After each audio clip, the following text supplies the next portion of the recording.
아멘.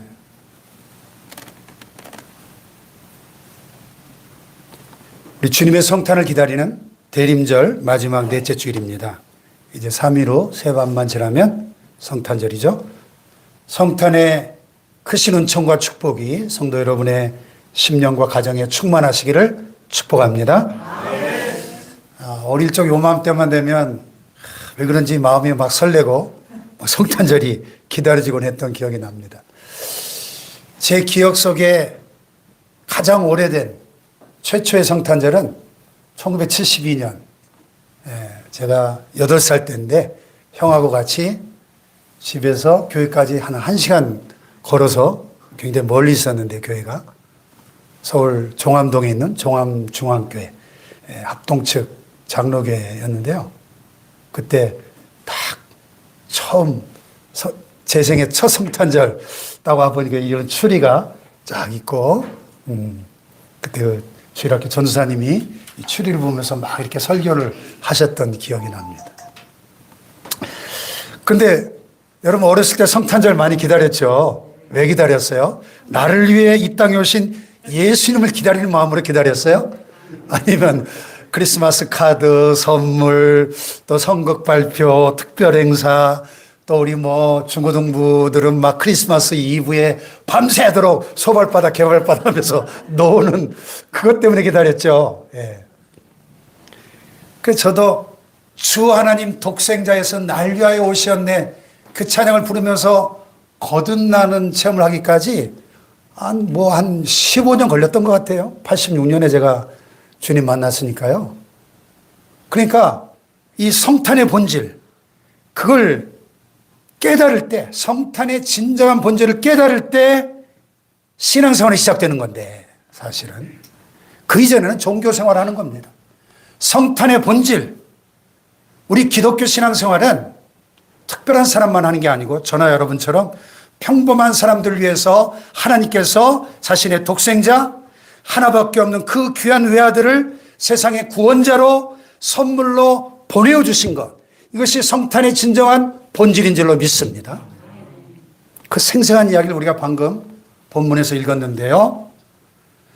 이 성경은 성령의 특별한 감동을 받은 하나님의 사람들이, 하나님의 영감을 얻은 사람들이 기록한 하나님의 말씀이죠. 아멘.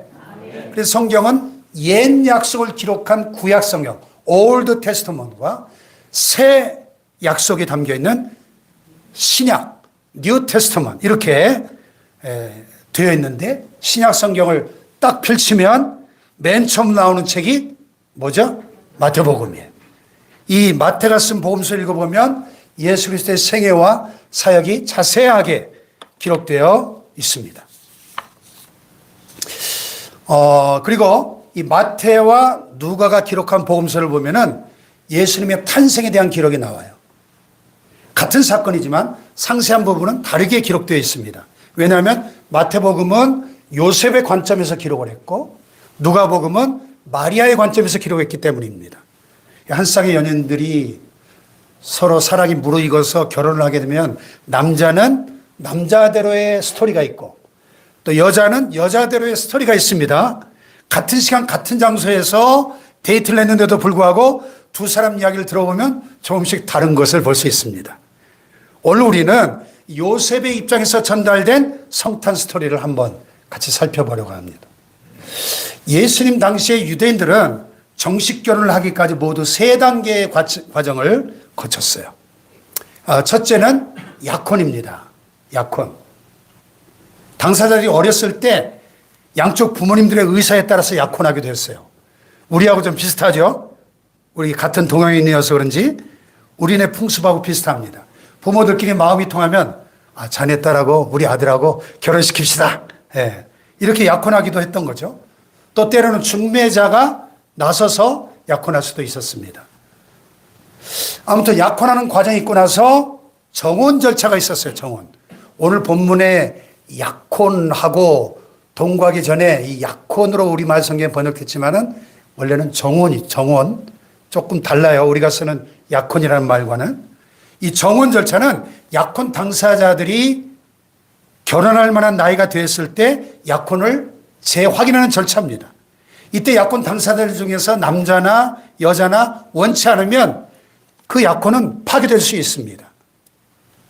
그러나 일단 정혼을 하게 되면 그 약혼은 일단 정혼을 하면 남편과 아내로 불려집니다. 결혼식은 아직 하지 않았지만 아내와 남편으로 부르게 됩니다. 법적으로는 이때부터 부부가 되었지만 실제 부부로 지내지는 않습니다. 그러나 이 정혼 단계에서는 법적 구속력이 있었고 이혼으로만 파기될 수 있었습니다. 이 정혼 단계를 거친 다음에 1년이 차면 정식 결혼 예식을 하는 겁니다. 정혼한 지 1년이 되면 신랑이 신부 집에 한밤중에 가서 우리 마태복음 25장의 그 열처녀의 비유에 나오듯이 보라 신랑이로다. 신부들이 다 들러리까지 잠들어 있을 때 밤중에 찾아오는 거예요. 밤중에. 그래서 신랑 집으로 데려와서 일주일 동안 성대한 잔치를 함으로 정식 결혼이 성립이 되고 그때부터 잠자리를 같이 하는 부부로서의 모든 특권을 누리게 되는 것입니다. 자, 오늘 본문에 나오는 이 마리아와 요셉은 서로 정혼한 사이였어요. 정혼한 사이. 그래서 19절에 보면 그의 남편 요셉 이렇게 부르고 있죠. 20절에 보면 내 아내 마리아 이렇게 부르고 있습니다. 몇 달만 있으면 정식으로 결혼할 사이에서 일어난 사건이 오늘 우리가 읽은 사건이에요. 여러분 어떻게 결혼하셨나요? 중매로 하셨나요? 연애로 하셨나요? 뭐 그것도 아닌 절충식으로 하셨나요? 어떤 식으로 결혼하셨든지 자, 요셉의 입장을 한번 생각해 보세요. 정혼한 다음에 어느 날 마리아의 임신 소식이 들려옵니다. 결혼할 날만을 손꼽아 기다리던 남편 요셉이 아내 마리아의 임신 소식을 들었을 때 겪었을 충격을 한번 상상해 보세요. 그럴 리가 없어. 마리아가 어떤 여잔데? 하지만 하루가 다르게 배가 불러오는 이 마리아의 아기를 가진 표시는 요셉을 고민에 빠뜨리기에 충분했을 겁니다. 저 배가 부른 마리아의 그림을 AI가 그렸는데요. 야, 나는 마리아 저렇게 배 나온 성화 보신 적 있나요? 처음 보죠? 저도 처음 봤어요. 저러지 않았겠어요? 날이 갈수록 점점 배가 불러오는 거예요. 아직 결혼식을 안 했는데. 예? 마리아와 잠자리를 같이 한 적이 없었던 요셉으로서는 마리아의 부정 때문이라는 결론을 내리지 않을 수 없었고 배신감도 컸을 겁니다. 행복한 결혼 생활의 꿈이 한꺼번에 무너져 내린 현실 앞에서 요셉이 인간적으로 마리아에게 보일 수 있는 최대한의 호의는 조용히 두 사람의 관계를 끊는 거죠. 드러내지 않고 그냥 파혼을 하는 것입니다. 그래서 요셉은 누구와도 상의하지 못한 채 혼자서 이 일을 고민하면서 은밀하게 이 정혼 관계를 파기할 생각을 하고 있었던 것입니다. 그러던 어느 날 꿈에 너무나 생생한 하늘의 지시를 받게 되죠. 천사가 꿈에 요셉에게 나타나서 뭐라고 말합니까? 다 같이 시작. 다윗의 자손 요셉아, 내 아내 마리아 데려오기를 무서워하지 말라. 그에게 잉태된 자는 성령으로 된 것이라. 아들을 낳으리니 이름을 예수라 하라. 이는 그가 자기 백성을 그들의 죄에서 구원할 자이심이라. 잠에서 깨어나자마자 요셉은 이거는 보통 꿈이 아니구나. 하나님으로부터 온 특별한 계시구나 하는 확신을 가지고, 이 꿈이지만 너무나 분명한 천사의 지시였기 때문에 요셉의 모든 고민은 그 순간에 눈 녹듯이 사라졌을 겁니다. 동시에 요셉의 마음속에 밀물처럼 밀려드는 큰 기쁨과 확신이 넘치게 되었을 것입니다. 강한 확신 가운데 요셉은 주의 천사의 분부대로 실행을 합니다. 그래서 마리아를 아내로 맞아들이고, 다만 아들을 낳을 때까지 동침하지 않다가 아들을 낳음에 그 이름을 뭐라고? 예수라고 불렀다고 오늘 성경은 기록하고 있습니다. 사랑하는 여러분, 이 마리아에게 잉태된 이 아기, 보통 아기가 아니죠? AI가 너무 리얼하게 그림을 잘 그려줘가지고 마리아의 배가 많이 나왔어요. 네, 이 아기, 인류에게 약속된 메시아, 구원자이신 줄로 믿습니다. 죄 가운데 고통받는 인류를 위하여 보내신 하나님의 구원자이십니다. 할렐루야. 처녀에게서 잉태되심으로써 그분이 바로 하나님 보내신 구원자라는 예언이 입증된 거예요. 왜? 이사야 7장 14절에 그러므로 주께서 친히 징조로 너에게 주실 것이라. 보라, 처녀가 잉태하여 아들을 낳을 것이요 그 이름을 임마누엘이라 하리라. 예수님이 태어나시기 수백 년 전에 이스라엘의 한 선지자 이사야는 우리의 구원자가, 메시아가 처녀의 몸에서 잉태될 것을 예언했습니다. 하나님의 약속의 증거는 처녀에게서 아이가 태어난다는 사실이었습니다. 다시 말해서 보통 사람들 사이에서는 남자와 관계를 하지 않고 여자가 스스로는 아이를 가질 수가 없잖아요. 그러므로 하나님께서 처녀가 잉태하여 아들을 낳는 것을 하나님이 보내시는 메시아의 표적으로 주신 것입니다. 아멘. 그래서 예수님께서는 처녀의 몸에서 잉태되셨어요. 이것은 기적이죠. 자연의 법칙을 초월한 것입니다. 그래서 사인, 표적이 되는 것이죠. 표적. 이것은 두 번 이상 되풀이될 수 없는 일이죠. 동정녀 마리아에게서 예수님이 잉태하신 그 일 외에는 여자가, 처녀가 혼자서 아이를 가졌다? 이거 당연히 의심받아야 될 일이죠. 예. 예수님께서 동정녀 마리아에게서 탄생하셨다는 것은 보통 사람과 다른 하나님의 아들이심을 보여주는 표적인 것입니다. 아멘. 이 기적이 가능할 수 있었던 것은 하나님의 능력 때문이죠. 마리아에게 하나님 보내신 천사 가브리엘이 나타나서 수태고지 하면서 뭐라 그랬어요? 이렇게 말했죠. 다 같이 시작. 성령이 내게 임하시고 지극히 높으신 이의 능력이 너를 덮으시리니 이러므로 나실 바 거룩한 이는 하나님의 아들이라 일컬어지리라. 아멘. 성령이 내게 임하시고 하나님의 성령께서 크신 능력으로 마리아로 하여금 아기를 갖게 하셨다는 거예요. 아멘. 그래서 본문에 보면 이 사실을 거듭 강조하죠. 18절에 그 모친 마리아가 요셉과 정혼하고 동거하기 전에 성령으로 잉태된 것이 나타났다 그랬고, 20절에도 보면 이 일을 생각할 때 주의 사자가 현몽하여 이르되 다윗의 자손 요셉아 내 아내 마리아 데려오기를 무서워하지 말라. 그에게 잉태된 자는 성령으로 된 것이라. 아멘. 성령으로 전능하신 하나님의 영, 성령의 능력이 처녀 마리아의 몸에서 예수 그리스도를 잉태하게 하신 줄로 믿습니다. 물론 일반 세상 사람들에게는 쉽게 믿기지 않는 사건이겠죠. 그러나 지난 2000년 동안 모든 시대마다 성도들은 사도신경을 통해 이 진리를 고백해 왔습니다. 그는 성령으로 잉태되어 동정녀 마리아에게서 나시고 그렇습니다. 예수 그리스도 그분은 성령으로 잉태되어 동정녀 마리아에게서 나신 분이신 줄로 믿습니다. 혹시 안 믿어지는 분이 계십니까? 당연합니다. 당사자인 마리아도 처음 이 소식을 전달받았을 때 도저히 믿을 수가 없었죠. 내가 남자를 알지 못하는데, 남자와 동침한 적이 없는데 어찌 이런 일이 있을 수 있을까요? 오히려 따지고 물었죠. 그때 하나님의 천사가 이렇게 대답했던 거예요. 성령이 내게 임하시고 지극히 높으신 이의 능력이 너를 덮으시리니 이러므로 나실 바 거룩한 이는 하나님의 아들이라 일컬어지리라. 아멘.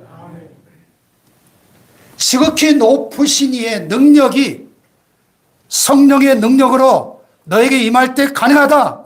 이 천사의 대답을 듣고 나서야 비로소 마리아가 뭐라 그랬어요? 주의 여종이오니 말씀대로 내게 이루어지이다. 아멘. 그러므로 우리 기독교인들이 무엇을 믿는지를 밝히는 이 사도신경에 그는 성령으로 잉태되어 동정녀 마리아에게서 나시고, 이 진리 우리가 분명히 고백하는 것이죠. 아멘. 그래서 예수 믿는 사람은 하나님께서 처녀 마리아에게서 이 아이가 태어나게 하셨다는 것을 믿고 받아들이는 사람이에요.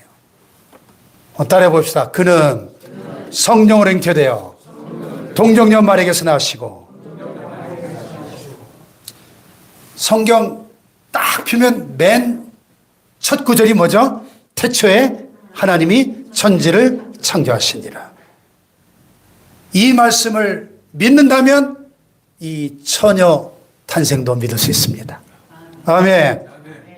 전능하사 무에서 유를 천지 만물을 창조하신 그 전능하신 하나님을 믿는다면 처녀의 몸에서 아이를 갖게 하는 것이 뭐 그렇게 어려운 일이겠습니까, 여러분? 그렇잖아요? 아멘. 그러므로 우리가 성령으로 잉태된 그 아기 예수를 믿느냐 안 믿느냐 하는 이것은 전능하신 창조주 하나님께서 계시는 것을 믿느냐 안 믿느냐 이 문제예요. 사실은 창조주를 믿느냐 안 믿느냐. 전능하사 천지를 창조하신 하나님을 믿는 사람은 그는 성령으로 잉태되어 동정녀 마리아에게서 나시고라는 이 신앙 고백을 분명히 할 수가 있는 것이죠. 이 고백을 함께하는 사람이 신앙인인 것입니다. 아멘. 이와 같이 예수님은 하나님이 보내신 특별한 구원자라는 것을 입증하시기 위해서 이 성령 잉태라고 하는 매우 특별한 방법으로 그 아들 예수님을 보내신 겁니다. 아멘. 인간을 구원하신 하나님의 역사는 그 시작부터 오로지 하나님의 전능하신 능력에 근거하는 것입니다. 구원자를 보내시겠다는 약속을 하신 분도 하나님이시고 그 약속을 지키셔서 아기가 태어나게 하신 분도 하나님이시고 또 태어난 아기를 죽이려고 하는 헤롯 왕의 칼로부터 그 아기를 구출하신 분도 하나님이십니다. 구원은 시작부터 마지막까지 오직 하나님의 전능하신 능력으로 되어지는 것이죠. 할렐루야. 동일한 성령님의 역사가 오늘 저와 여러분의 마음속에 역사할 때 모든 의심이 사라지고 전능자 하나님을 나의 주 나의 하나님으로 믿고 고백할 수 있게 될 줄로 믿습니다. 예수님께서 동정녀의 몸에 잉태되시는 그 순간부터 그것은 하나님의 전능하신 역사였습니다. 동일한 성령의 역사가 여러분의 마음속에 역사하실 때 여러분의 마음속에 있는 모든 의심을 쫓아내버리고 여러분으로 하여금 전능하신 하나님을 믿게 하시고 천지를 창조하신 그분을 나의 아버지로 받아들일 수 있게 될 줄로 믿습니다. 아멘. 할렐루야. 아멘. 그러므로 여러분 신앙의 진정한 참 의미는 예수님의 이러한 초자연적 기원을 믿을 때 깨달아지는 거예요. 예수께서 동정녀 마리아의 그 태 속에서 초자연적으로 잉태되었다고 하는 그것을 믿지 못하면 예수님의 초자연적인 삶을 하나도 믿을 수가 없는 거예요. 여러분 마태, 마가, 누가, 요한 사복음서에 기록된 예수님의 그 수많은 기적들 믿을 수 있습니까? 아니 어떻게 보리떡 5개 물고기 2마리로 5,000명을 배불리 먹여요? 어떻게 사람이 물 위로 걸어갑니까? 어떻게 나사로야 나오라는 말 한마디에 죽은 지 나흘이나 된 사람이 무덤 문을 열고 다시 살아납니까? 예? 예수님의 성령 잉태를 믿어야만 복음서에 기록된 예수님의 모든 기적들을 믿을 수 있는 거예요. 아멘.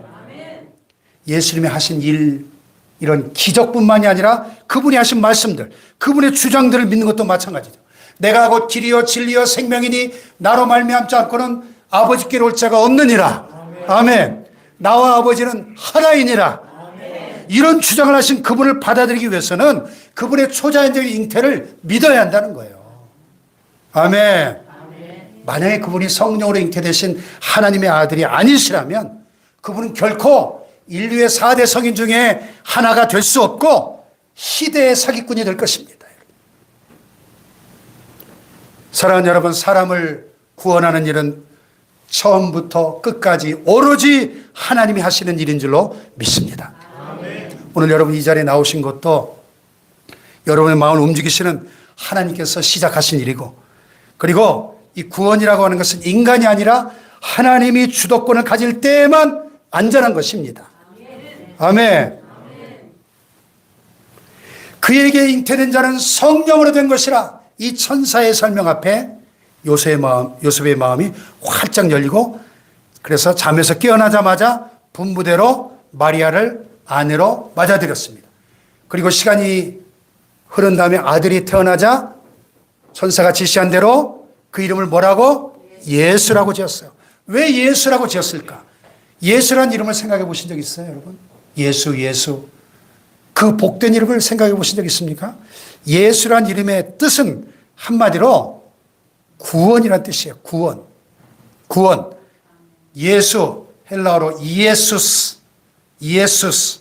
구약의 히브리어로는 여호수아 또는 호세아라는 이름인데, 여호수아는 여호와 플러스 야샤, 구원하다는 동사의 합성어입니다. 그러니까 여호수아 그러면 여호와는 구원이시다, 그런 뜻이에요.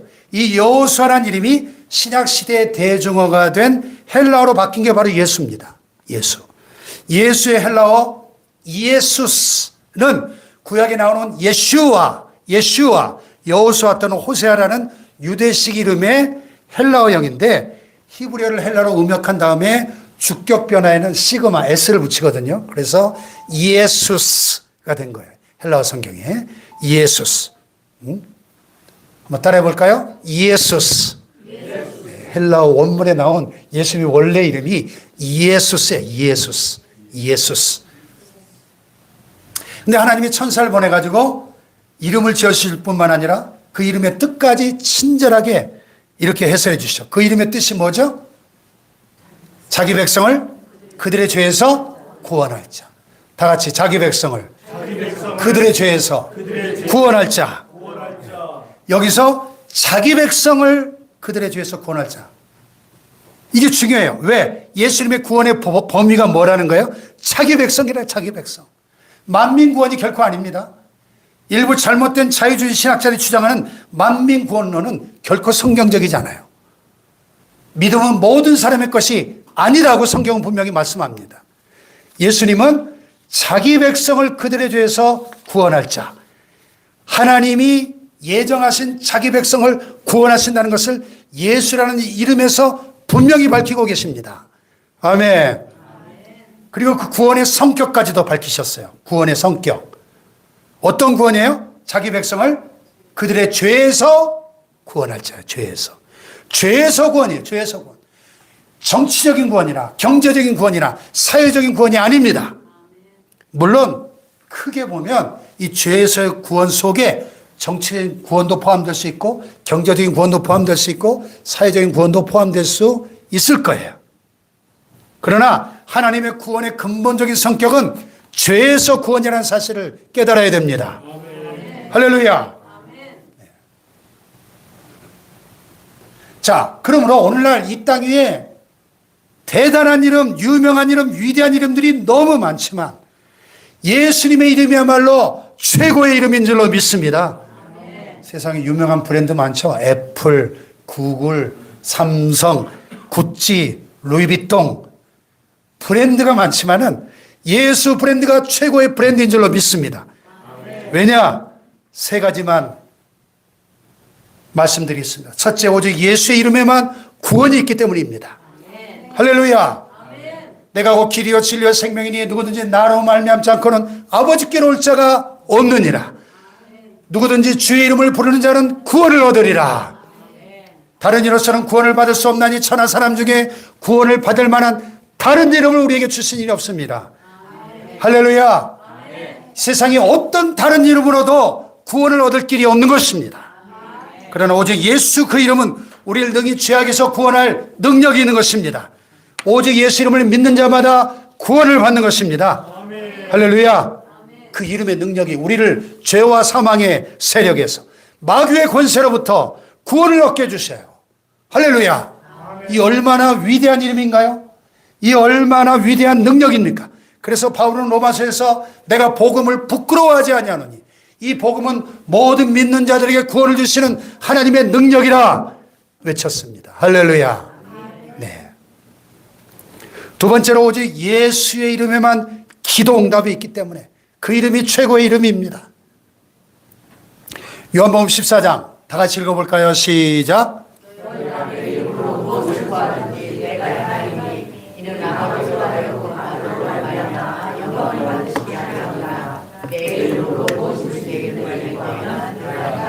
아멘. 오늘 우리가 기도할 때 누구든지 예수님의 이름으로 기도하죠. 그것은 예수님께서 그렇게 내 이름으로 기도하라고 가르치셨기 때문입니다. 자, 여기 보니까 내 이름으로 구하되 무엇을 구하든지 내가 행하리라. 두 번 반복하시죠. 내 이름으로 무엇이든지 내게 구하면 내가 행하리라 약속하십니다. 놀라운 약속 아니에요, 여러분? 이 무엇이든지, 무엇을 구하든지 한번 주목해 보세요. 놀라운 약속입니다. 그래서 기도에 거장했던 앤드류 머레이는 말하기를 너의 기도 속에서 무엇보다도 하나님을 제한하지 않도록 조심하라. 여러분, 하나님을 제한하지 마십시오. 전능하신 하나님의 능력을 내 생각으로 제한하면 안 돼요. 과연 예수 이름의 능력은 우리가 기도하는 모든 것을 시행하게 해주는 놀라운 능력이 있는 줄로 믿습니다. 그것이 가능할 수 있는 것은 예수님이 바로 전지전능하신 하나님이시기 때문입니다. 무엇이든 내게 구하면 내가 행하리라 약속하신 그분 안에 불가능이 없고 이루지 못할 것이 하나도 없는 줄로 믿습니다. 예수님 안에 모든 것이 가능한 거예요. 그러므로 예수의 이름으로 기도함으로 기도의 응답과 능력을 체험하시고 세상이 감당 못하는 놀라운 권세를 날마다 경험하고 누리시기를 주님의 이름으로 축원합니다. 축원합니다. 마지막 세 번째로 오직 예수의 이름으로만 표적과 기사가 나타나기 때문입니다. 사도행전을 보면 초대교회가 복음을 전하다가 유대인 최고 권력기관인 산헤드린 공회에 의해서 핍박을 받을 때 오직 예수의 이름으로 표적과 기사를 행하게 해달라고 합심하여 이렇게 기도합니다. 같이 읽어볼까요? 시작. 손을 내밀어 병을 낫게 하시옵고 표적과 기사가 거룩한 종 예수의 이름으로 이루어지게 하옵소서 하더라. 필기를 다음에 모인 곳이 진동하더니 무리가 다 성령이 충만하여 담대히 하나님의 말씀을 전하니라. 아멘.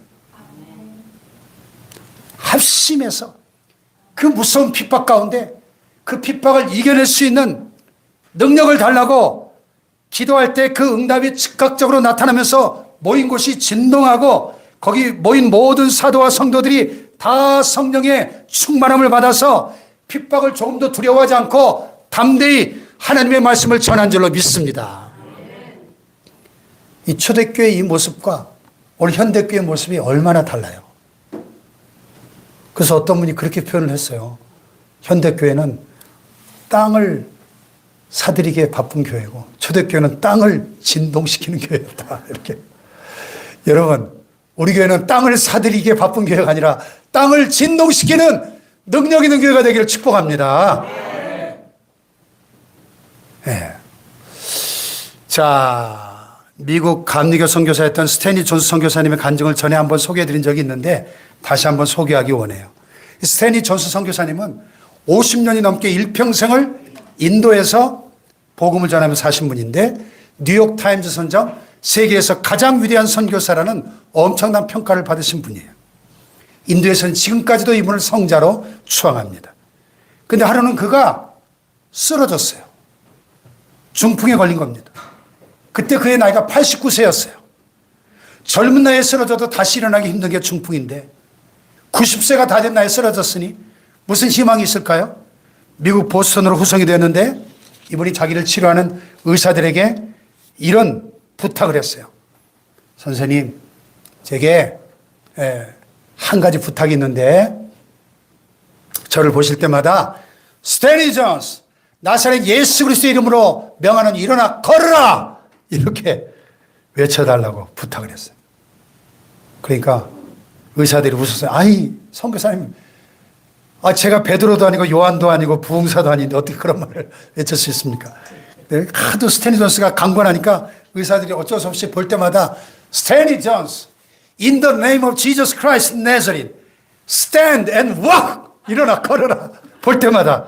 그러면 이분이 침상에 누워있다가 큰 소리로 아멘! 아멘! 했어요. 간호사들에게도 마찬가지로 똑같은 부탁을 했어요. 간호사도 치료 도중에 예수 이름을 명하노니 스탠리야 일어나라!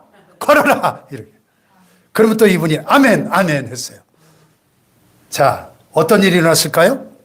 놀랍게도 6개월 만에 완쾌된 줄로 믿습니다. 그가 병원에 들어올 때 들것에 실려 들어왔는데 나갈 때는 자기의 두 발로 당당하게 걸어서 건강한 몸으로 태어난 줄로 믿습니다. 선교제로 다시 돌아가서 죽을 때까지 건강한 몸으로 하나님 주신 사명에 충성을 다했다는 거예요. 할렐루야. 여러분, 90세에 가까운 노 환자가 어떻게 불치병인 중풍에서 완쾌될 수 있을까요? 바로 나사렛 예수 그리스도 그 이름의 능력인 것입니다. 예수 그 이름엔 치유의 힘이 있는 것입니다. 할렐루야. 오직 예수 그 이름에만 죄로부터의 구원이 있고 기도의 응답이 있고 오직 예수 그 이름에만 치유의 기적이 있는 줄로 믿습니다. 할렐루야. 결론. 인류 역사상 가장 위대한 브랜드는 예수 그리스도의 이름입니다. 할렐루야. 예수 그 이름은 나를 위한 구원의 이름입니다.